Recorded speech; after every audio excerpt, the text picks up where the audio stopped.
Bonjour à tous et bienvenue dans Déclic, le podcast qui tente de décrypter Google Ads et plus généralement l'univers du SIA. Je suis Jérémy Akos, consultant SIA depuis plusieurs années et j'aurai le plaisir d'aborder une fois par semaine une problématique search. Sans langue de bois mais toujours avec bienveillance, l'ambition au cours de chaque épisode est de déconstruire les mythes autour de Google Ads, une plateforme qui vient de fêter ses 20 ans, en partageant mes échanges, lectures et retours d'expérience. Pour ce 24e épisode, et comme c'est l'été, je vous propose de faire un pas de côté et de revenir sur quelques fonctionnalités bien utiles qui ont disparu au gré de l'évolution de Google Ads. Je rappelle que Google Ads est finalement un produit SaaS qui doit s'adapter aux usages du métier, à la seule différence que sa position hégémonique fait qu'aujourd'hui la roadmap produit est aussi dictée par les enjeux du géant américain qui peut imposer ses propres normes. En conséquence de quoi, si les virages shopping, smart bidding, modèle de campagne à Kakure ou autres vont dans le bon sens, et je ne parle même pas de la refonte graphique de la plateforme courant 2019, d'autres à l'inverse semblent presque se faire au détriment des utilisateurs. Voici donc mon top 5 des fonctionnalités disparues et que je regrette, un classement 100% subjectif bien entendu. Allez, je compte les points. La première disparition concerne la position moyenne. En septembre 2019, la position moyenne a disparu des écrans radars de notre plateforme Google Ads. Ce KPI qui nous permettait de comprendre pourquoi un CTR connaissait telle dynamique ou pourquoi le CPC variait autant est donc devenu obsolète. Si depuis Google met à disposition deux nouveaux KPI, le taux d'impression en position et en position absolue, il reste évidemment parcellaire.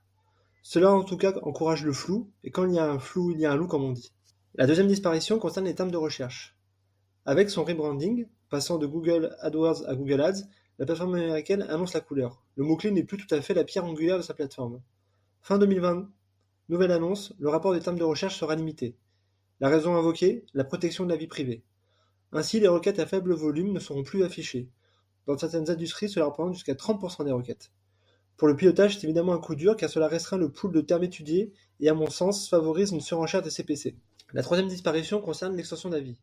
Début 2018, Google abandonne les extensions d'avis, ces petits verbatims que nous recueillons sur des médias externes et qui permettaient ainsi de crédibiliser la marque. Même si leur véracité était contrôlée par Google, il y a eu pas mal de dérapages et ainsi Google a décidé d'y mettre fin. À titre personnel, je trouve cela dommageable puisque je ne comprends pas pour quelles raisons il serait possible de mettre en avant ces verbatims sur son site et pas sur son annonce Google. Ces extensions servaient d'abord et avant tout pour les acteurs challengers en quête de légitimité. La quatrième disparition concerne le BMM.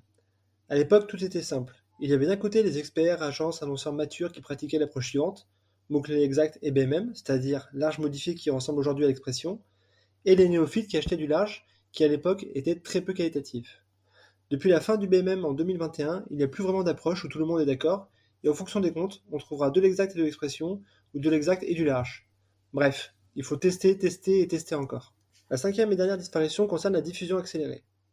Depuis mi-2019, il n'est plus possible de diffuser ces campagnes de manière accélérée. Peu utilisée, cette feature permettait néanmoins de booster une campagne pour quelques temps. Elle m'a été utile plusieurs fois, lorsqu'il s'agissait notamment d'investir une pocket résiduelle avant la fin d'année ou pour la fin d'une opération de lancement.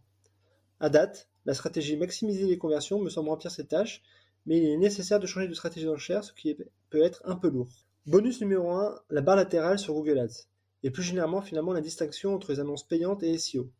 Si d'un point de vue pragmatique pour un consultant SIA, cela est plutôt une bonne nouvelle puisque les internautes ne voyant plus la différence entre ces deux annonces auront donc tendance à cliquer sur l'annonce SIA. Pour les marques, je pense qu'il s'agit d'une mauvaise opération. Une partie du trafic aujourd'hui payant était autrefois gratuit lorsque les annonces SIA étaient encore en jaune bien visible.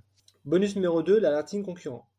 Il s'agirait de recevoir une notification lorsqu'un concurrent se positionne sur notre marque ou sur un top mot-clé. Ceci, à ma connaissance, n'a jamais existé, mais je trouve que c'est un énorme trou dans la raquette. Je comprends que Google n'a aucun intérêt business à favoriser cela, mais honnêtement, ce serait tellement pratique. Cela éviterait ainsi d'acheter de manière mécanique sa marque, alors même qu'il n'y a pas ou peu de concurrents. À date, nous sommes obligés encore de faire une veille semi-manuelle qui peut être allégée via Google Data Studio ou passer par des outils tierces comme MoneyBrand. Pour résumer, ne soyons pas dupes des évolutions de la plateforme. Si beaucoup vont dans le bon sens, une meilleure gestion des campagnes, une plus grande performance de celles-ci, il y a certaines features qui n'ont qu'un intérêt business. C'est évidemment à nous consultants de nous les approprier et de prendre un certain recul. Voilà, ce 24e épisode touche déjà à sa fin et j'espère que vous avez eu le déclic. Comme toujours, je suis preneur de vos retours, propositions de sujets en commentaire ou par message privé sur LinkedIn. D'ici là, prenez soin de vous, et si vous me cherchez, vous savez me trouver. À la plage bien sûr. Allez, à la prochaine.